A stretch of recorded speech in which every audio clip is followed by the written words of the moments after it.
Attention all Guardians. This is Deej from Bungie on our Twitch channel conducting a sound check of all audio systems. Please participate in this sound check by saying, "Hell yeah" in chat, or if you're a subscribing Vanguard, spam an exotic engram emote now. Thank you for your participation. The stream begins in 4 minutes and 30 seconds. Confidence is high. See you soon.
welcome back to another April Update live preview, the content that we'll be deploying to Destiny next week. On April 12th, we're going to infuse this game with new things to do, new things to earn. We'll also be changing the way the Crucible and the Sandbox behaves, and that will be the theme of today's show.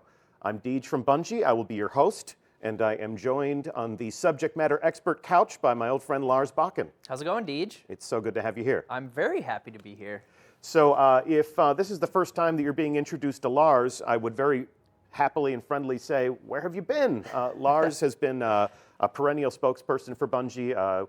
You and I have been on many adventures together. To Germany. To Germany, to E3. We've survived battles, both foreign and domestic. Yes. And we were at the Red Bull reveal of Rift down in Los Angeles. Red Bull Rift show. That was great. Yeah, that was cool. So got to do some shoutcasting. Yes, exactly. In our way. In our own special way, we did in fact get to do some shoutcasting, and we'll be doing a little bit of developer commentary also today. We're going to be hosting an all-Warlock exhibition of some different modes in the Crucible so that we can show you live exactly how some of the different weapons and subclasses in Destiny will behave after we deploy the April update. Yep. So before we begin, let's help ourselves to a little bit of room temperature water. You know, Deej, when I'm not designing video games, I'm drinking room temperature water. And room temperature water is never more delicious than it is out of an official Bungie mug available to all on the Bungie store. We're just goofing off. We're not really here to sell mugs. No, we're not. What are we here to do today? What are we going to talk about today? We're going to talk about some of the changes we've made. So I know people have been really interested in what we've been doing behind the scenes. We're going to talk about the resurrection or revive changes. So that's what you have basically in every PvE activity and also in the 3v3 PvP modes like skirmish and elimination and salvage. Trials of Osiris. Trials of Osiris, exactly. Okay. So we've got some changes there. Yep. We've made some changes to the special and heavy ammo economies as well. Okay. And then we've also made a bunch of changes to the way the rewards work too, just across the board in the Crucible. And generally you've gotten some of those updates already, but we'll talk specifically about the Crucible stuff today. Yeah, and we've talked that Destiny is about to become a more rewarding game. That's definitely one of the goals of the April update. We've given a lot of information about the fact that there are many paths that you can follow as a player so that you can reach max light, which is now 335. That's right. Traditionally, getting people to play hard mode raids with you or playing Trials of Osiris or Iron Banner have been some really great ways to max your light, but there are many more ways to do that in the April update, and the Crucible is certainly a viable option for even solo players who aren't used to building a dream team to tackle some of those endgame activities. Absolutely. So we'll get into all the details. What should we tackle first? I think we should look at the revive changes because I think people are probably going to be pretty interested in seeing that. Okay. So we'll do that. We're going to, in just a moment, we'll cut to an exhibition that we're hosting right here in our studio. We have some players who are all suited up as Warlocks, and they are playing in a test environment. So this is a very controlled environment where we can show off some of the different ways in which the game will behave. And you'll see interesting things like the fact that the game is set to last for 5 hours, which is not reasonable normally, but that's what clues you into it's a These are all for the purposes of science and demonstration. So Lars, you have a captive audience here. We're locked in what we call an educational ceasefire. Yep. So exactly what would you like for our Warlock combatants to demonstrate right now? So the first thing I want to do is have the other team kill everyone but the main person we're watching right now. So they're going to knock everyone else down, see some thorn shots. There we go. We'll talk and about later. ceasefire. Okay, ceasefire now. Now we're going to have Victor, our guy behind the scenes. He's wearing Light Beyond Nemesis, which is the fast revive exotic. Yep. You'll notice a couple things there. First of all, he had to go in a little closer to get the revive. It took a little bit longer. And the other thing you just saw there, which Victor was trying to show us, is that even with the fast revive exotic, like Light Beyond Nemesis or Cresta Alpha Lupi, you can no longer sprint revive. Okay. So that's a big change for Trials players. Okay. So we're going to just give some extemporaneous commentary as these players duke it out. So on my mark, we will commence the fighting. Who's ready? Aim, fire! Okay, and have at it, everyone. And look at that, he's down right away. So we have our Warlocks. They're duking it out on skirmish. Reviving each other is a huge part of this game type, as the other game types you mentioned, Yes. 3v3 game types. Yep.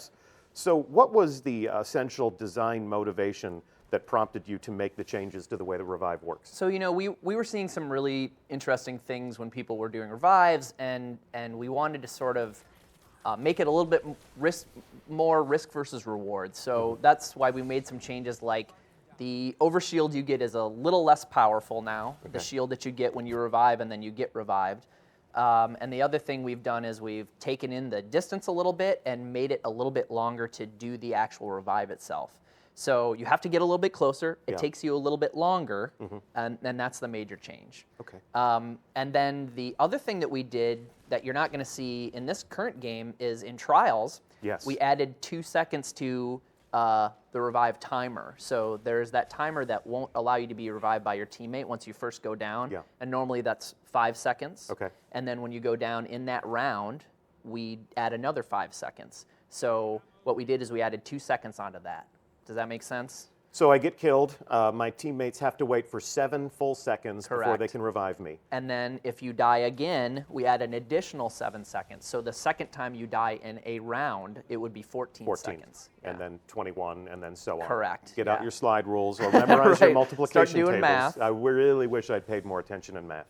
But, The basics are that it's going to take you a little bit longer. You're going to have to be a little bit closer. You're not as strong when you come out of a revive. Okay. The overshield is a little less. Yeah. All of those things together with the additional time, it makes revive more of a choice. You can still revive someone in a bad situation. We can't stop people from doing that. However, we can make it a little more painful. So there's so many different sources of information that we can use to arrive at the inspiration for these changes. We've got data from our user research team as to how people play in the game environment. We've got the anecdotal feedback from members of our community. People like M. Tasht, who we met down in Los Angeles. Very kind gentleman. Yes, he's a gentleman and a fierce competitor. And he shared with us some of his own personal feedback about how he felt Revive could work a little bit better and be a little less detrimental to the combat meta in Trials of Osiris. So maybe a good way to see how this behaves in Trials of Osiris is to put a price on that guy's head. So we're going to call it right now. M. Tasht, if you're in chat, we are putting a price on your head. We are putting a bounty on you for the upcoming Trials of Osiris that will happen after we deploy the April update. So April update lands on Tuesday. That's April 12th. The following Trials of Osiris will be April 15th. And we are going to go in and hold court, and we'll see how the new revive mechanics work, and we'll get some of your insights as to how you think the new combat meta plays out. I'm going to put M. Tasht into the community seat. We'll leave it up to you to choose who represents Bungie. Okay, and, that sounds good. We'll see if we can carry him to the lighthouse. Yeah. Well, he's probably going to be doing the maybe carrying. Maybe the other way around. Okay. All right. Well, let's make sure that we don't equip him with lead anchors. And we'll give him some good teammates, and we'll see how all that plays out. And then, of course, in addition to user research data or anecdotal player feedback, there's also our own personal experiences in playing. Yeah, absolutely. When we play the game ourselves at home, we listen to the feedback, we read the forums, we get internal feedback, we play test all the time, we play test every day, and we're in this really great position internally where we can make changes. We did a lot of different things to revive before we got to where we solved it for the April update. But it is, it's a continuing thing, right? We play the game constantly, we get feedback, and we try and make the best changes that we can, and then put it out there and again, listen to your feedback and see how those changes are going. This is a perfect segue to the next thing I think we should talk about. We have certainly encountered a lot of feedback about the changes that we have made to the ammunition economy. So here's a sniper rifle. There was a sniper rifle. There's a sniper rifle. And which one is that? Which appears to be a Vanguard weapon. Yes. Could be 1,000-yard stare. The eponymous and ever constant. We won't talk about that gun. We'll let John Wisniewski talk about that gun. But that Warlock had special ammo on its character. And we changed the way a lot of that behaves in the game. I understand you're changing it again. Yeah. So what's up? So we went through some really interesting changes internally, and we started talking about when we released the last update and we made it so that special didn't spawn with the character in the 3v3 modes, what we saw, was that the community is going to use anything at their disposal to get around some of those rules, and we have exotics that get around those rules, and immediately that became the way to play. Icebreaker, with Icebreaker, sidearms, and those are things those are inherent to Destiny, and they're good things in Destiny. And what we wanted to do is take a step back and go, okay, is there another way that we can control the special ammo economy that isn't, and the heavy ammo economy, which we'll talk about in a second, that doesn't do those kinds of things so players have to use exotics to get, or a sidearm or Give whatever. them options, let them choose their ideal loadout. Exactly. And so starting with this update, across the board, we made changes everywhere with the exception of Elimination and Mayhem. We've made it so that you spawn with special ammo everywhere. So, sorry, I take that back. You do spawn with special ammo in Elimination as well, but across the board, you spawn in every game type with special ammo at the beginning again, like we previously had it. So if you're in the Crucible, at the top of the match, you get special ammo. Correct. Okay, so everywhere. Our original idea was that we didn't want snipers spawn killing people right off the starting line. Right. What's our philosophy on that now? So the interesting thing is, because of Icebreaker, we couldn't actually control that specific thing. And so what we wanted to do was try and control it in a different way. So now special ammo comes in much later into the match.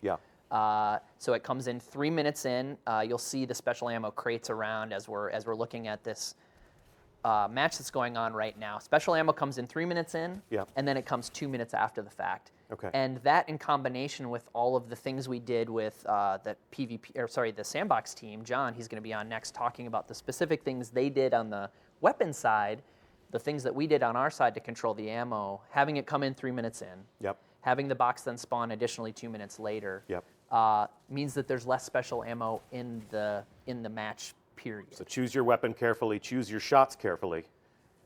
And we do find that if you're using, when we playtest internally, when you're using these changes and you're using a special ammo or a special weapon, you find that you have less of that ammunition now pretty consistently, and you're thinking, you continually have that thought, oh, I don't have special right now. I need to go seek it out. When is the next box going to drop? Sure.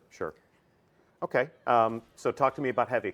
How's heavy different? So heavy is another thing that we, across the board, we wanted to, again, make it feel the same no matter where you go in the Crucible. It's going to behave similarly. So heavy only comes in once a match now. Really? It comes in at the 5-minute mark. Okay. And then it never comes back. So you get one chance. One chance. You get one taste. And so what we see with that, which has been really healthy, is that if you do have, very powerful heavy, Harold Coulom's Terminus, for example. John will talk about in a second what he's done on his side. Again, we worked with the Sandbox team to make changes, not just on our side to control the ammo economy, but those guys as well to control how ammo behaves in the weapons themselves. We wanted to sort of tamp down that stuff and not have heavy continually come back. Now again, if you're a fan of Mayhem, we're not touching Mayhem, how Mayhem comes in pretty continuously. We're leaving that alone because Mayhem is Mayhem. It's just designed to be explosive. Yeah, it's designed to be exactly what you called it. Pure chaos. Pure mayhem. That's what we want. But everywhere else in the Crucible, we wanted heavy to only show up the one time. Again, that doesn't affect elimination or trials. So that still comes, when it comes. And that is? Once the first team to reach 3 wins, the heavy will show up. That's and the then it never round. Comes back again. It never comes back again. Correct. Never going to get it. Okay. And then as this round comes to completion, we'll see them enter the post-game. We'll see them look at their post-game Carnage report and see what rewards they get. Talk to us about what a Crucible warrior can expect from the Crucible all up in terms of how rewarding an experience it is. Yeah, so, we've heard the comments. We know that the Legendary stream was a little light. We've increased Legendaries across the board in all of the Crucible, and that's beyond what we're doing everywhere else. So the Crucible, like you said at the top of the show, is going to be a more rewarding place. Now, we're not going to change the way this screen behaves necessarily, and these are new characters, so we'll see. Awesome. This is a test environment. It's a test environment. Doesn't matter. Yeah, exactly. But people should know that they're going to be seeing more Legendaries. There's a bunch of things they can do to get themselves up to 335. Okay. So playing the Shacks the Shack's weekly bounties. Yeah. Completing that each week will get you to something that drops up to 335. Okay. Up to 335. Up to 335. And point of clarification, last week we talked about the fact that the weekly featured Crucible activity is one of the ways in which you can get one of the new Sterling treasure boxes. So in the lower left-hand corner of your director, on the top level of your director, there's always a weekly featured activity, an invitation to say, come play Control or Rift or what have you. So if you play one match of that activity, you get a Sterling treasure box. But That's also, cool. Okay. yeah, nice, right? Yeah, here, have some, have some treasure. Have some treasure, have some loot. Then if you go and interact with Shax, he's got his own quest line. Yep. It refreshes on a weekly basis. That's more of an investment. Yeah. It is. It takes a little longer, and that's true. But the people who really enjoy doing the Shacks weekly, we wanted there to be a way outside of Trials, outside of Iron Banner, that was a weekly place for you to get drops up to 335. And the Shacks weekly is the way to do that. Okay. Talk to me about some of the other endgame activities that can also get a player to 335. So Trials of Osiris will get you up there. The wonderful treasure chest that's on Mercury. If you get to Mercury, we've also opened up what you can get from the Mercury chest now. I believe it drops armor and weapons, and those will drop up to 335. So, and then the bounties themselves will drop up to 330. So if you do the bounties, they will drop up to 330. Treasure chest will drop up to 335. Yes. And the other thing we've done with Trials is we allowed you to repeat on a daily basis the, I think it's called His Eye Upon You bounty. We should fact check that in the patch notes, but one of the bounties, you'll be able to do it every day. So you can keep going back each day. If you love playing Trials, and that, again, the Trials bounty stuff can drop up to 330. So that's another good way to keep playing. Iron Banner. Iron Banner, we've made some good changes there as well. You know, we've looked at how the economy works. I believe Jeremiah, who is our resident Iron Banner expert, he removed the legendary engrams out of the stream. So now, if you were supposed to get a legendary engram, you'll now get an Iron Banner drop instead. We wanted to make it all about the Iron Banner gear that's dropping, so that's what you're going to be getting. At the rank 3 and the rank 5 packages, you're still guaranteed to get an artifact and a ghost, and now those are 320. So they will drop at 320. So if you haven't gotten up to 320 yet, you're going to get a guaranteed 320 artifact and ghost just from getting to rank 5 in the next Iron Banner. And then if I get my rank 5 package, that stuff will drop up to 335. Yeah. Awesome. Okay. And the last thing, I think people have talked about this a lot. I've seen on the forums. There was a bounty that required 2,500 points and a win, and now that is 1,500 points and a match completion. Okay. So it'll be much easier to get, and we've heard you. We're sorry, but we're making changes to make the experience better. Never be sorry about making the game better. Wow. So. That all sounds like good stuff to me. I certainly love the Crucible. I'm not amazing in there, but I've got a full set of Iron Banner gear. So you're looking good. Yeah, I'm feeling good, Lars. I'm feeling good. Here, let's have another sip of room temperature water. And is there anything else you would tell our audience about changes to the overall Crucible? You know, there's probably too many to go into on this stream. The patch notes will be coming in the next day or so, right? What we'll do is we will, we'll certainly do a recap of this show, and we'll have a few additional details on the Bungie blog tomorrow, and then we will on April 12th. Gotcha. Okay. When the April update deploys, we will certainly have the customary patch notes, and people who love to pour through the changes that we've made and pick through it with a fine comb. Can go through and they can see every last little bullet point. Yeah, and there's a lot of, I could spend 2 hours talking about the changes we made, but it's better to... It just doesn't sound like a very entertaining stream. We don't have that much room temperature water, man. No, we don't. Okay. But there's a ton of good details in the patch notes, things that I glossed over. You'll get much more detailed notes on those. Well, as the show says, this is an April update preview, so that's a good glimpse at some of the different things that you've done. Yeah. I'll thank you on behalf of the people that tweet at us and talk to us on those forums for, caring about their opinions and factoring that into your process. So hopefully this improves your Crucible lifestyle. And as always, we'll be listening to the way you react and respond to these things.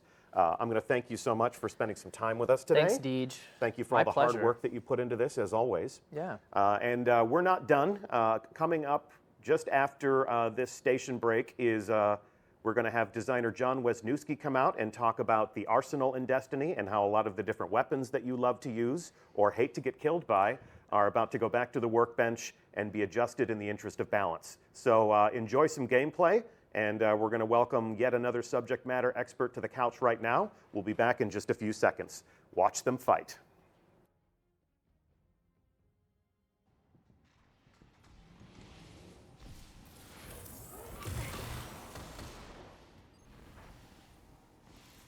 You're in the lead.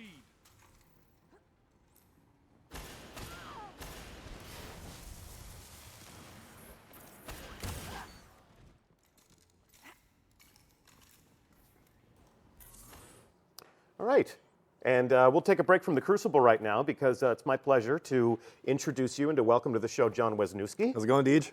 Good to see you, man. Good to be here. So for those members of our audience who aren't used to reading your weapon update previews, or the people who don't pour through the patch notes, give us a sense of what you do at Bungie. So I'm a designer on the gameplay design team, and I basically, my area is weapons. So I think of new weapons, I think about old weapons, I think about how weapons are behaving in all activities, and do a lot of planning and work to keep those fresh and new. Yeah.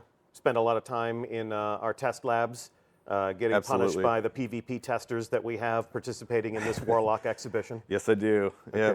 Good. Yeah, we certainly we play a lot here at Bungie to keep each other honest and to settle a lot of the debates that you all have on the forums. So that when they have conversations about weapons being overpowered, we go into our own labs, we participate in our own gameplay to see how we feel about all that stuff. Yes, we do. And today, you're going to tell us how we feel about all that stuff. I've got my magical clicker here. All right. So we're just going to run through a lot of the different categories of weapons, and John is going to give you a sense of what has changed and why we've made some of those changes. I'm going to pledge that tomorrow we'll publish a full write-up from you where you tackle every single archetype of weapon as well as some of the different weapons from the exotic and legendary catalog, and we'll give you all of the gritty details followed up by the full patch notes later. But today, here's an opportunity for you to get to know somebody who does this sort of work, understand how we think and how we approach this stuff, and just get a basic sense of what's coming. So we'll start with my personal favorite. We got the auto rifles. Auto rifles. What have we done to auto rifles? So auto rifles, so yeah, like you said, we'll keep this all short and sweet in the interest of moving on to some combat and seeing these things in action. Okay. And then, we'll have the full details published tomorrow. So yeah, auto rifles, what we're going to do is we're going to start with the high rate of fire style of auto rifle, which is like your Doctrine of Passing, your Armadius D, your Necrochasm. Your bullet hose, if you will. Bullet hose. The base damage is coming down just a tiny bit. Okay. And then to offset that, the low rate of fire, so your Suros Regime, your new Queen's auto rifle, her memory, the base damage is coming up a tiny bit. Okay. And these changes are not intended to move people off of these weapons. They're just intended to give you more options within the archetype. More of a logical counter for each other. Okay, cool. And what are we doing to the pulse rifles? Pulse rifles. So we're only touching the low rate of fire archetype. Okay. So in game right now, that would be like the spare change. And the base damage is coming up a tiny bit. Okay, so if slow and steady wins the race, you're going to make those bullets just a little bit more powerful. Correct. Okay, and then we have the hand cannons. Hand cannons. So all we're doing with hand cannons right now is we're increasing your ammo inventory. Okay. So we've noticed that in some PvP games where you're on a streak or you're using last word and just blowing through your ammo, you tend to run dry. And then in PvE encounters as well, more attrition style encounters like strikes and raids. People tend to be running dry as well. So anyone running a hand cannon now is going to have a significant amount more ammo in their backpack. It'll be less time spent running around the field looking for ammo. Nice. So a 6-gun is still a 6-gun, but you can reload it more often with what you have on your person. Correct. Okay. Deeper pockets. Yep. Fusion rifles. Fusion rifles. So this time, all we did with fusion rifles was we just gave them a blanket stability increase. So that's better stability across the board for fusion rifles. And what that means is that as the projectiles leave the barrel in the burst, you're going to get a less severe kick, which means a tighter grouping of projectiles, which means more accuracy. Cool. Sniper rifles. Sniper rifles. Constant topic of conversation in the community. So how are we addressing a lot of the things that they've said about the long barrel? A lot of people using sniper rifles these days. Yeah, using them as almost like medium-range battle rifles. Yeah, I think we saw some of that in the gameplay earlier. So yeah, that seems to be a play style that's settling in PvP right now, which is that people are using their snipers. It's sort of like close to medium-range combat tools. The goals for a sniper rifle has always been, precision, long-range, paced combat that rewards thumb skill with high damage to precision targets. Yeah. So we're leaning into that, and so to change the changes that we're doing for sniper rifles is, so there's zoom distance on scopes, and there's 3 scopes that are the shortest zoom distance, and we've pushed that distance out a tiny bit. So it's not very much, but it is enough to sort of shake up your usual sight lines a little bit that you're used to in PvP. So you can see further with those scopes now, just to sort of make those, a little bit further. Those close range engagements a little bit more clumsy. Right. It's a give and take. So your close range, your ability to close range snapshot is a little bit harder, but with the range increase, you get a little bit more accuracy as well. And so that's just the long view, SLR-10, the ambush, and the short gaze that are getting pushed out a tiny bit. We've also added 2 frames of zoom time to the as you go from hip into zoom. So that's slightly slower. It's like just 2 frames, but it does make a difference when you're doing the combat sniping. And I know everyone out there is thinking, well, that's okay, I've got snapshot. Well, sorry to tell you that snapshot now grants you a 20% increase to your zoom time instead of 30%. It was 30%. This is the role of the sniper on the battlefield, though. I mean, they call that gun patience and time for a reason. Right. In a real-world combat meta, the sniper is not usually dancing around and jumping with a big, heavy gun. They're clumsy to use, they're heavy to carry, and it's all about the precision kill, choosing that right moment and putting your shots where they count. Right. Yeah. And then the last little change we made there is we reduced stability across the board a little bit on snipers, and so. Again, if you're lining up your shots and you're doing your combat breathing and taking your time, that you should feel unaffected. But if you're doing the rapid, trying to like 2-tap a body in PvP and get those quick kills, you're going to be it's going to be a little bit harder to realign on your target just a tiny bit. Big gun, it's got a kick. Yep. All right. Let's talk about some of the weapons in the exotic catalog now. This is extremely popular, the Mida multi-tool. In fact, let's take a look at how popular it's been over time. So when we launched the Taken King, this gun was not brought forward originally. Right, its investment attack value was not at the levels of the other weapons. So it was not a year 2 weapon as soon as year 2 began. So where on that graph do you think that happened? Probably where you hit that wall. So you can see where December happens. Right. We reprised this exotic weapon for year 2 in December. That's when it vaulted up like a rocket out of obscurity back into relevance, and you can see those weekly upticks where it's being used in activities like Iron Banner. Yep. So Mida multi-tool is, compared to every other primary weapon in the combat sandbox in PvP, is by far the most popular gun. Absolutely. So what are we doing to mitigate this? What are we doing to make it less popular, or to make other weapons in the primary arsenal a more viable option? So the only thing we're doing to Mida is we're removing high caliber rounds as as an intrinsic property of the weapon. Okay. So other than that, the weapon still plays and feels exactly the same for the user to shoot. It just sucks a little bit less to be shot at with it. It's not going to disrupt your targets as much as it used to. So there's a little bit more opportunity to shoot back if you feel that's necessary, or disengage. Okay. And speaking of the popularity graph, the reason we didn't hit Mida too hard is because it is popular, and on the gameplay team we actually consider it to be a relatively balanced gun. Yeah. So we didn't want to hit it too hard. I don't use it. It's hard. It's hard. It's not a warlock, right, Deej? Yeah, it's not. Exactly. I wear Void Fangs. My entire Crucible strategy is get killed, respawn, throw a grenade. Yeah. Get killed, respawn, throw a grenade. Throw a grenade. You saw that right. one coming, huh? Yep. Okay. So up next, we'll talk about my own personal favorite, the Suros regime. Yeah. Check it out. The Suros. Like Darth Vader's Ferrari. So by proxy, because the Suros is in the family of low rate of fire auto rifles, it's got a buff. So it's going to be a little bit better. Yeah.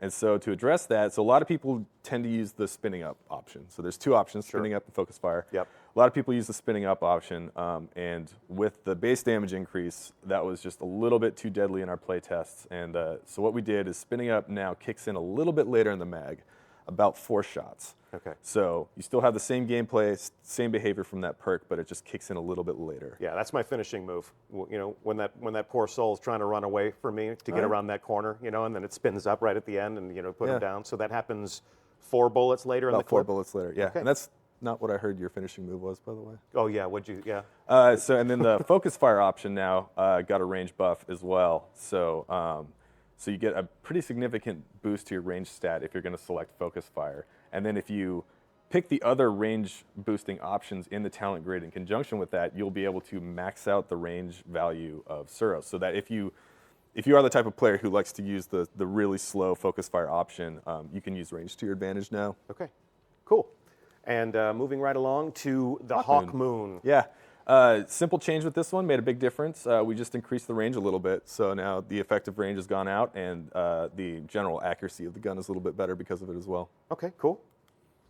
And it's Cowboy Cousin, the last word. The last word. What happened to the last word? So I'll just come out and say it. We took the damage down on last word, and that's only in the last word perk. So there's the perk on the grid called the last word. Yeah.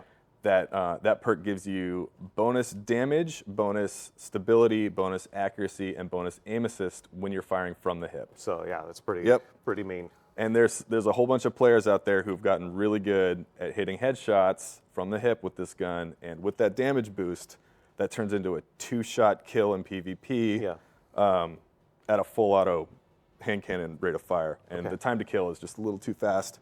So we pull the damage off. It's still a 3-shot kill. You still get the aim assist. You still get the stability. Yeah, still sounds pretty mean. We will take a look at how it performs in our all Warlock exhibition here. We'll throw them into some Rumble combat, every Warlock for themselves, and we will prove. Please do not panic. Please do not flee. We'll prove that the last word is still a viable option. What's next? What is next? Look at that. Everyone's favorite weapon to get killed by. It's the pointing thorn. right at my head. Yeah, look at that. It's pointing right at your head. It's like, okay, now you're now being held at Thorn Point. Check that out. So talk to us about the Thorn. What have you done? So first and foremost, I should say that there's been no investment attack value increase on Thorn. So it should be still considered a year 1 weapon. Still a year 1 weapon. Still a year 1 weapon. Okay. However, no one's really talking about it. No one's really using it. Yeah. So we did want to get some more eyes on the gun, some more hands on the gun. So we're talking about like damage increase, increasing the magazine, slightly speed up the rate of fire. The poison lasts a little longer, does more damage. Cool. I'm totally joking now. He's completely kidding. What did you really do to Thorn? So we minimized the dot damage. So the dot's the damage over time. So each pulse is going to do the absolute minimum damage we can do in PvP. Okay. We reduced the duration of the pulse. So instead of doing 6 pulses, it now does 4. And we've actually done another pass on the intensity of the poison screen effects. So when you're shot by it, it's a little bit less intense on your screen. You're not completely blind. It's not like someone hit you with a green flashbang. Yep. And again, like same methodology applied to the MIDA changes, where we're trying to preserve the feeling of using the weapon because that feels good to some people out there, even though most people on the internet hate those people. We want the weapon to still feel awesome to use, and then suck a little bit less to have it used on you. Gotcha. Okay. Icebreaker. So once again, I should say that the investment attack value of Icebreaker is not coming forward. So Icebreaker is still a year 1 weapon. Yeah.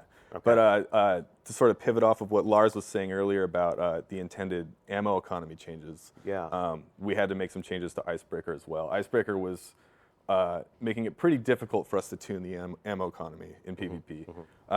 And so what we did is we basically addressed the issue where players could charge up their special ammo with Icebreaker, get killed, die, jump off a cliff, whatever, and then swap to another special weapon and have that ammo persist. So that no longer happens. When you switch away from Icebreaker, you will lose all your ammo and have to find it again on the map. Okay. And then playing into the Icebreaker fantasy as well, we wanted to really sell the fact that this is a long-range heavy weapon, so the handling came down.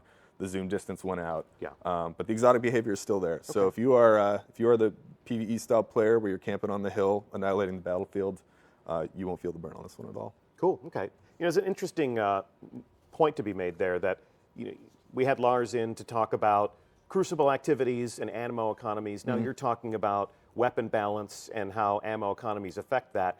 You guys work very closely together. It's not like you all live in your own personal vacuums. Where it's like, what are you doing? It's like, oh, I'm adjusting guns. What are you doing? It's like, I'm adjusting the Crucible. It's like, okay, cool. See you on the other side of that. Good luck. I mean, the changes that you guys make. Hope we don't screw this up. Yeah, exactly. It's like, oh, the changes I made completely ruin everything you were hoping to accomplish. Yeah. So you guys are, I mean, I get to walk around the studio floor. I get to walk around where you guys sit. You work very closely together. All of these changes, like the things that go into the April update, it's no mistake that you're on the same show. Correct. Because you guys pretty much work hand in hand to make sure that these changes all sort of complement each other. Yeah. If Lars changes something, it's going to have a direct impact on the things that you're making. Yeah, and I'll talk a little bit more about some of the ammo changes that we made on our side too. So it works the same way across the board. So the same thing with sidearms. Like if you swap away from a sidearm, then you're going to lose your special ammo. You have to re-find the ammo on the map in order to power up whatever weapon that you switch from. And then the total inventory amount for heavy machine guns, sniper rifles, and shotguns got reduced across the board as well. Okay. So you won't be able to carry as much in your backpack. So in some PvP games, some players are really good at controlling the spawn rate of ammo crates, and they're able to run around and grab ammo and be pretty stockpiled. So we've limited the amount that they can stockpile, and then to offset that change in PvE, we've increased the drop rate of special ammo bricks. Okay. So in PvE, you'll have less in your backpack, but you'll see more bricks drop. You know what? Constant question from the community is why not just let PvP be its own thing and let PvE sort of exist independently? Why do you try to balance weapons so that they behave exactly similarly in both areas of activities? Yeah, speaking to that, so there's really just sort of like a high-level global philosophy we have about Destiny design, and to me personally, I think it's one of the greatest things about our game, which is that your Guardian is your Guardian everywhere you go. So every activity you go into, you're bringing the same tool set, and it behaves the same in those areas, and I know what to expect. Yeah, when I achieve body memory with that weapon, I'm never going to be surprised. Like, that never happens in the Crucible. It's like I was up against a raid boss, the chips were down. Right. Okay. Right. And it's not always one-to-one, but we try to keep it as consistent as possible. And we want, like, for example, like if you throw your grenade and you know about the detonation radius of the grenade, like you want that to be consistent regardless of what target you're throwing it at. Okay. And yeah, you just really want to build a lot of muscle memory and fluidity with your loadout regardless of where you are. Zen, if you will. Zen. Okay, cool. And then let's see. Let's round this out and let's get into the Crucible to visit with our warlocks and see how they're doing. Dreg's Promise. Dreg's Promise. So quick change to this one. Projectiles now track based on ADS lock. Okay. So as you aim down the sights and then shoot, the Dreg's Promise projectiles are going to just do a little bit better job at tracking. Okay. And we have Telesto. Telesto. So Telesto, we fixed an issue where the projectiles weren't recognizing player factions, so friendly factions. Yeah. So if you shot your Telesto at your ally or your ally's Ward of Dawn, the projectiles would just vanish. Okay. And so now the projectiles know what to do, and what they do is they correctly attach to those targets. So they can attach to your friend, they can attach to your friend's Ward of Dawn, and they will explode, but they will not do damage to your friends. So if you have, like I do, if you're playing with a guy like Grant, who likes to charge into the fray of battle, with somewhat wild abandon, and you're the kind of guy like me who likes to hang back a little bit, pull out your Telesto, spray the back of his Guardian down. Dress me up. Projectiles. Turn him into a trip mine, essentially. Exactly. And he'll go running in, and he will literally explode himself all over the enemies. Can't wait to see that. And let's see. We'll need to take a look at this. Let's take a look full screen at the 1,000-yard stare. Easily acquired through participation in the story campaign, courtesy of the Vanguards. Let's take a look at this. This is the most equipped special weapon in the history of our living social world. Yeah. It's definitely a popular Destiny sniper rifle. Yeah. So what are we doing about this? It's everywhere. So yeah, I mean, that graph kind of speaks for itself as the thing that most people are using right now. And I think there's a lot of reasons that people have gravitated towards this weapon. And I think one of those reasons is that a lot of people have farmed this weapon. They've been trying to get a really good perk roll, and they've found that, and they like it, and it's what they want to run. And we don't want to take that away from them. We absolutely want to honor that. But at the same time, it's my job to make people feel like they have options, right? Yes. We don't want loadouts to stagnate and sit on any one weapon for too long. Okay. So all we're going to do is we're just going to remove a couple bullets out of the inventory. So again, piggybacking on top of the sniper rifle change, your 1,000-yard stare is going to have a little bit less ammo inventory. But other than that, that perfect perk roll that you've gone out there to find and use is going to be consistent. It does have a stronger scope too, though. So I'm looking more across the room instead of just across the way at the dude that just ran around the corner. Correct. So it's a longer range weapon. It is. It does subscribe to all the sniper rifle changes. It's not a battle rifle. Yep. But I'm sure you'll find a way to use it because you're awesome. Here we go. King's Fall weapons, including this heavy. Yes, the Quillam's Harold Quillam's Terminus and Quillam's Terminus. Yes. Two guns that are basically the same. Okay. So tongue twister with a trigger. So we basically reduce the inventory on this gun. Okay. So you're going to get less bullets. I'm sure there's plenty of PvP players out there who get killed 4 or 5 times by the same guy with the same ammo brick. That thing again? Yeah, I've seen a lot of just feedback on an about insane streak. Yep. So now your options are wait it out because he doesn't have as much ammo anymore, or get good and kill him. Sure. Yeah. Get good and kill him. Yeah. Words to live by. And then as far as the rest of the King's Fall weapons, we did a global increase on reload speed, so they're all going to reload a little bit faster. Yeah. And Anguish of Dristan, the assault rifle, got a small stability boost as well. Okay. But yeah, let's go to some gameplay now. Yes, we take you live to our Crucible exhibition. They're playing Rumble, so it is every warlock for itself. And we're taking a look at Suros regime, so what would you point out here? So I'm not sure which style they're running on this one right now. If you want to shoot for a little bit so we can see that. Oh yeah, so that's the focus fire style. And as you can see, bam, range now to your advantage. Yep. So you probably want to hang back and take a little bit more slower paced combat, do a little bit more range with this guy. Heavy ammo's up. How often does heavy ammo spawn now in Rumble? It spawns, what, after 5 minutes? After 5 minutes. Once during the game? Yeah, I believe is what Lars says. Okay. So or whatever Lars says. Yeah, whatever Lars said. So here we go. Here's now we've got Thorn. So as you can see, you're doing less damage, and that the pulse disengages a lot sooner than it used to. Yeah. Those were some missed shots. That Warlock was fighting a good fight and jumping all over the place. So let's take a look at a cleaner engagement with the Thorn. Yeah. So he got 2 stacks on there, so it still stacks. But yeah, as you can see, the poison wears off a lot sooner than it used to. Mm-hmm. So it does a really cool thing where it still it feels the same to use that gun. You're still getting the same benefit. Yep. Good kill. But those poison ticks rarely actually kill the guy now. The victim doesn't feel like they're on timeout for so long. They don't feel like they have to sit around. Yeah, we're still in a good run here. It eliminates the I believe it was like a 2 or 3 body shot kill that you could get with those things. So that doesn't happen anymore. But you still get the great benefit of putting the poison damage over time on the guy, and then seeing the damage numbers tick through walls. But also because it disengages now a little bit faster, is that you sort of get a hint of where they might be going to disengage. But it doesn't give you exact positioning anymore. As long as that person keeps disengaging, they have a much stronger chance of getting away and being able to fight back. So there's the Thorn. There you have it. We saw some interesting things there. I saw the Thorn shut down a Storm Trance. There was some good kill streaks there. Yeah. And so this player should also have Thiessen in their special slot. So this is we can look at the fusion rifle changes here. Okay, fusion. So yeah, just across the board, your shot grouping is going to be much more tighter on these guns now. They'll be a lot more accurate, a little bit easier to predict where your burst is going to land. Okay, cool. What else can we take a look at here? What else? Oh, here we go. Here's the last Here word. We go, last word. Please still be awesome. Please still be awesome. Yeah, easy to hit the guy when he stands still. Yeah, indeed.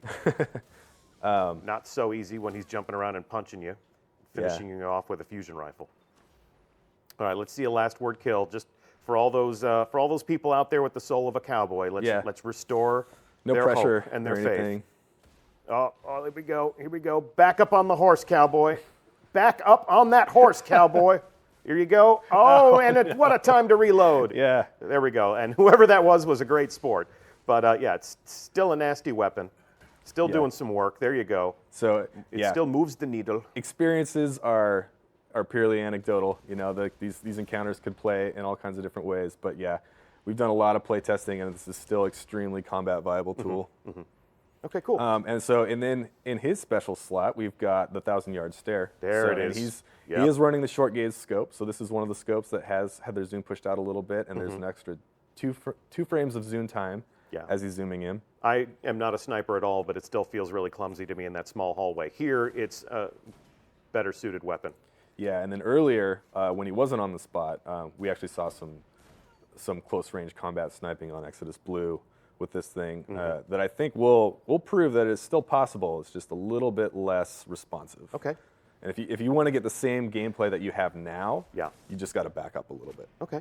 Let's take a look at the spare change. So this is the lowest rate of fire pulse rifle. Okay. So these damage on these ones came up a little bit. You are going to increase. So it's going to be a little bit more consistent to get I should say two burst headshots. So if you land all your headshots in 2 bursts, you could sometimes kill a Guardian depending on his armor stat. Jesus. Okay. And now that's a little bit more common. So again, we're encouraging people to aim for the head. And then, your cleanup kills and team shooting is going to be a little bit more effective this time now too. And it took a grenade to stop Bonnie's kill streak there. All right, and then let's take a look at. So this is her memory. Yeah. So this is the new Queen's assault rifle, which is going to be launching on April 12th. And this is a low rate of fire weapon. I believe this perk roll might actually have focus fire on it as well. So this is going to be super slow. Yeah, really slow. This is basically look at that. like your baby Suros, but it is pretty nasty. These things are pretty effective now. So I'm hoping this makes some of the auto rifle players feel like that they have options aside from Doctrine of Passing. You should have just called it Baby Suros because that sounds adorable. Baby Suros. Can you imagine? Just like, I got a Baby Suros. Drinks Guardian tears, not milk. Exactly. So yeah, these are going to be like hopefully more people will adopt these guns. I would love to see that. All right, and then our last sampling of weapons here in this loadout. So yeah, this is the Doctrine of Passing with slightly less damage. I really want to emphasize that it was slightly less, so that if you get a bead on a target and you're pretty much locked in on them, you're still able to melt them pretty quickly.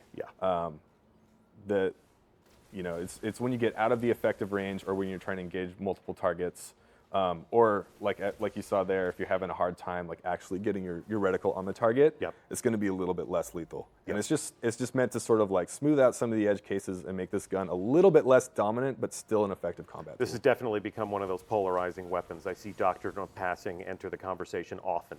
And it's either, I love using it and I have it equipped, or I hate getting killed with that gun. And, we're on a good kill streak here. It's working better up close, although, the Stormcaller is a nasty, nasty beast. Sure is. And we'll find out exactly what is about to befall that Stormcaller in just a moment when we bring Grant out to sit on the couch. And then last but not least is our new Drake's Promise. So yeah, the way this works is very similar to the tracking perk on rocket launchers. So as you aim down the sights, you will acquire a target, and then the projectiles will lock to it. So you want to aim it. Definitely want to aim it. Unlike the rocket launcher tracking perk, there is no audio. So if you're familiar with like Truth and you can aim down the sights and you sort of get that beeping audio, it lets you know that you have a target locked. There's nothing like that for this gun. You just have to trust. But it is Greg's Promise. Greg Pang, our weapons designer, he worked on this. It has become Greg's Promise. He did a great job. There has been a little bit of work on the projectiles because once we did the new locking stuff, it was extremely, extremely good. And now it's a little bit more balanced out now. Sounds scary. I mean, when you do that, when you say, okay, now this gun has tracking rounds and they work a lot better, or you're always kind of like, all right, I'm going to give this to the community, and it's like, let's see what happens. This thing could become the first and last word in Crucible combat. But you know, we'll keep paying attention. We'll keep studying them. We'll look at the UR data. We'll look at you know, the usage graphs and see if it, you know, takes off like a rocket the same way Mida did when we brought it forward. But if you're playing in the Crucible, we are watching you and we are studying you, and we're reading the things that you're talking about in the forum. And you know, these are the conversations that we have internal. So while we may not respond to every single tweet talking about weapons, you know, Noosk and the people who create and design these things are always studying you and hoping to better serve you as a player. So the April update's doing some great stuff in that area. We'll see how people respond to all of it. There's always another game update after this one. Oh, so yeah. My work is never done. Yeah, fashion is never finished. Yep. John, thank you so much for being on the show. Honor. And we're going to take a look at the Warlock exhibition here for just a moment, and stick around. Our next subject matter expert will be Grant Mackay to talk about these Warlocks and the way they're fighting each other.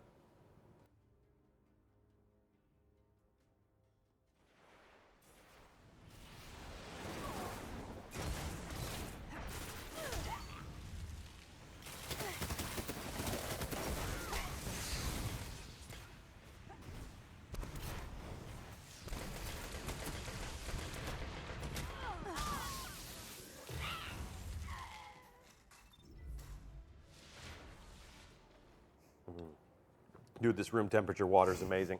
Didn't bring mine. You got to get yourself some of that. Right. So welcome to the show. Thanks. Grant Mackay, everyone. This is a newer member of our gameplay team. Correct. It seems like just yesterday, although it wasn't, that I showed you around the studio and I was joking around. I was like, oh, so you're the man who's here to nerf the Hunter. Right. Back then, the Hunter was a constant topic of conversation.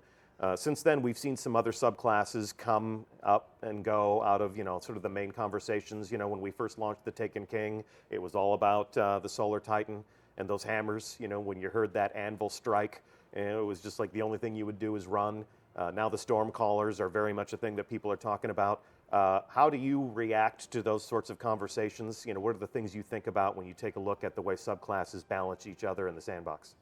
Well, mostly after you gave me so much trouble about the Hunter, I just kind of looked into what you played and decided to nerf that. Oh, okay. Thank you Right. so much. So it's my fault that we're having a Warlock design pass. It's not today. actually, yeah, so I was gentle, as you asked on Twitter.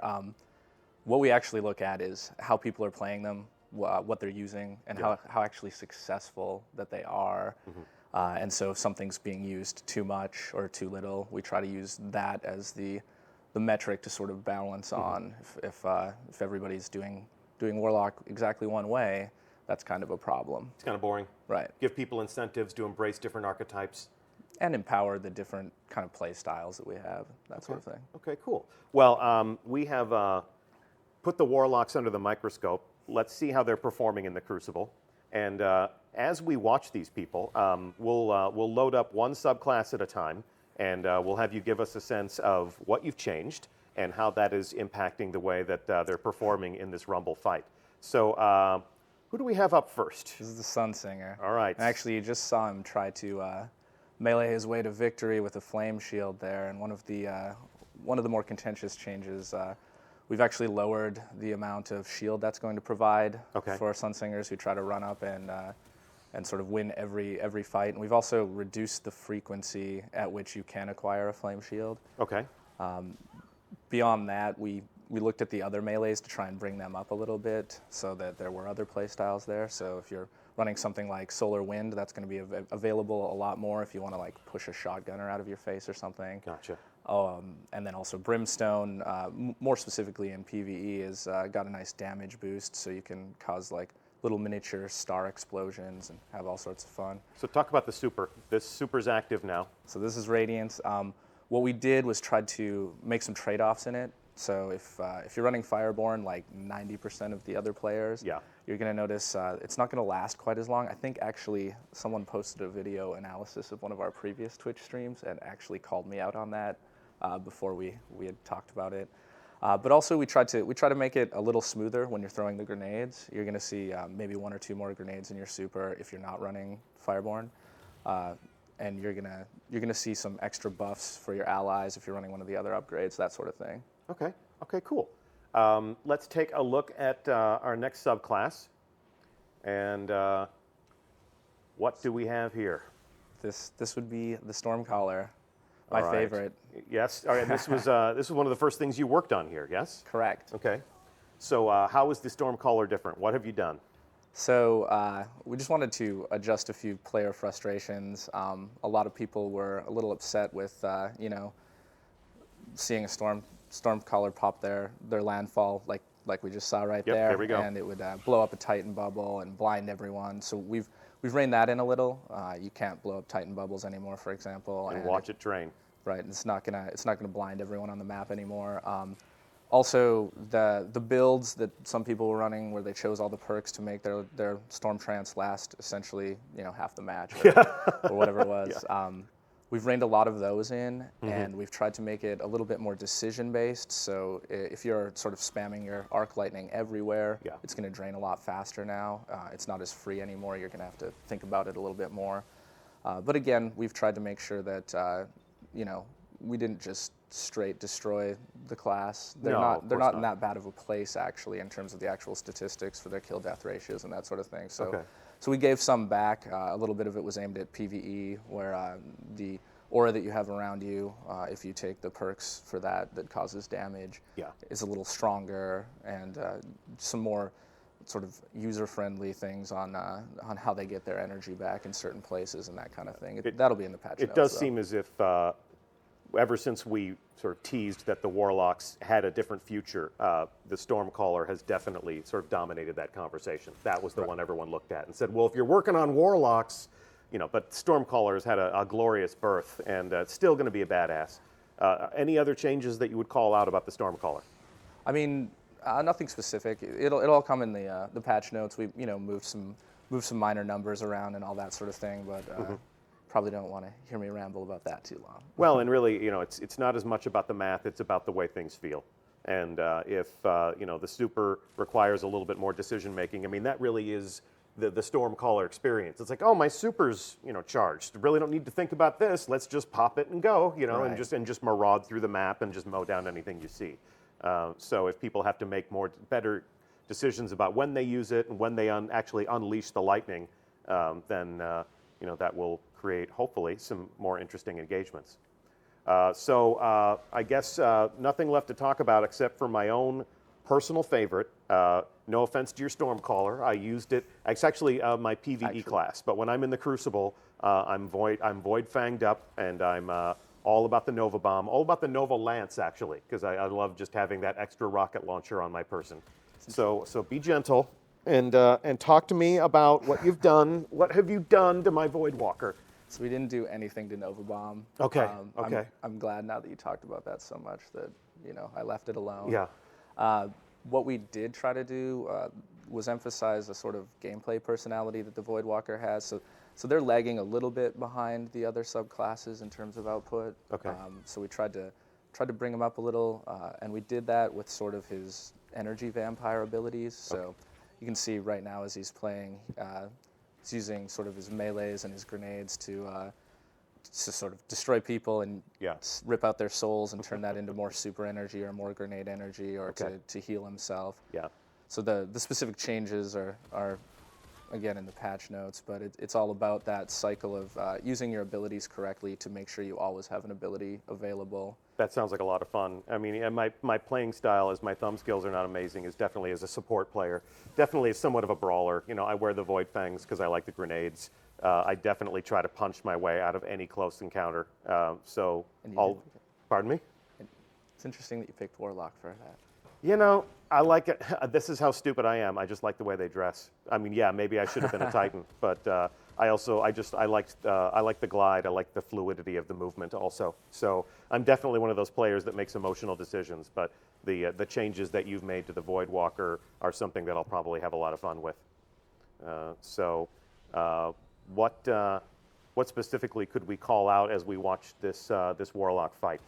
So, that was a hell of a punch. Nice. He had it going before, but he's kind of wasted his cooldowns. Not to put him on the spot or anything, but you've probably noticed even when they were playing earlier with the Thorn and stuff. Yeah. If you catch it correctly, you're going to get another grenade back really, really quickly on your energy drain ability. So that's kind of the thing that that happens when you melee people with your charge, or when you use some of your other perks and that kind of thing. I'll freely admit to you that I don't notice much. All I do is I see pretty combat and awesome explosions. You can see it right there as his cooldown was coming back. Okay. Very, very quickly. He also is using his melee pretty freely. We've sort of improved the Voidwalker responsiveness in their melees, so made them all more like Surge. They happen immediately on hit. So if you're needing that energy back or that health, it's going to happen more immediately now. Okay. So the Voidwalker is a... He's kind of getting bodied right now, though. Proper vampire. Well, you know, these are some of the more skilled players that we have. I mean, these are our PvP testers. So yes, Nova Bomb, yes. There you go. Nice comeback. But it's a tough room. It's a tough room, especially when everyone's playing as a Warlock, which I'm sure we can both agree is the best subclass in the game. It appeals to the best type of Destiny player, the most intelligent warrior in the Crucible. Are any of these points landing with you? I mean, no. This is I got the peanut gallery over here. Like you guys are like dueling Caesars over here. Obviously, you know, watching this unfold on a stream is one thing. Playing it for yourselves is quite another. And we will have, as you promised, the full patch notes, which will explain all of these changes in greater detail. We'll give you the stats, we'll give you the math, we'll give you the things that you can debate and explain. And really, it all comes down to the way these things feel when they get in and play for themselves. That's when we really learn what we've created, yeah? Truth, yes. Yeah. And then we get to observe and readjust. And it's not going to be perfect the first time, probably, but we'll get there. What is perfection? Perfection is a thing we strive for. So last thing we would address, I got a lot of questions in chat about firebolt grenades. Oh, here we go. So yeah, that was the other thing that was talked about a lot. On top of Storm Trance being too long, people were really worried about the dot. And the truth is, there's no simple solution there. So dots aren't just about the damage they deal. I think John got into that a little bit. They are also about the amount of time you can see your opponent, even through a wall, because you see numbers coming out of them. And they're also about stopping their shield regen so that they can't re-engage you. And so a lot of the Sunsinger subclass is built around these dots and using them with Firebolt. Firebolt on its own is actually not that strong, but it's more the Viking funeral build, as it's called. Yeah. And without essentially rebuilding an entire section of this subclass, there was no simple way to adjust that. So we kind of left it alone. We looked at other points of frustration like Flame Shield and tried to take a little bit of the power out there, and hopefully that's enough. But we're still watching. So the word is Firebolt grenades at this point in time are basically unchanged. Basically unchanged, yes. Okay. Not basically, they are unchanged. They are unchanged. All right. Well, every Guardian needs to have something that they're good at, and Firebolt grenades remain a menace. Did you just call out the people that rely on Firebolt grenade? Is that what? No, I'm not calling out anybody. Hey, I'm not. You play the game the way you want. I basically admitted my crutch, so you're certainly welcome to yours. Right. But that's the state of the Warlock as it will be on April 12th when we deploy the April update.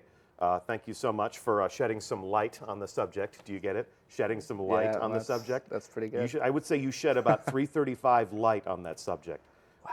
Maybe 330 light. We'll shed 335 in the patch notes. Okay, yeah, bring it home. So, okay, bring it home here. That's really everything that we have to talk about on the third and final live preview of the content that you'll find in the April update. So it's been our pleasure to sit on these couches and talk to you about what's coming to Destiny and how the game is about to change. I'm Deej from Bungie. I'd like to thank Grant Mackay, as well as John Wisniewski and Lars Bakken, who visited with us earlier in the show. It can't be said enough, April 12th is the day when all of these changes go live. So we will begin the work of deploying those things to your consoles probably around 10 a.m. if everything goes well. Follow us in all of the usual places for signs, and we'll let you know when we unleash the new bits. Download them. Please play. Please let us know what you think. Please get in there and give your Guardian new ways to become powerful, and we'll see how things evolve and we'll see how things unfold. Go Voidwalker. Go Voidwalker. So thanks again so much for watching. I'm Deej from Bungie. That is the end of our show. We'll be back on the Bungie blog tomorrow with more detail on all of these fronts. What else? Nothing. See you in the reef. That's the show.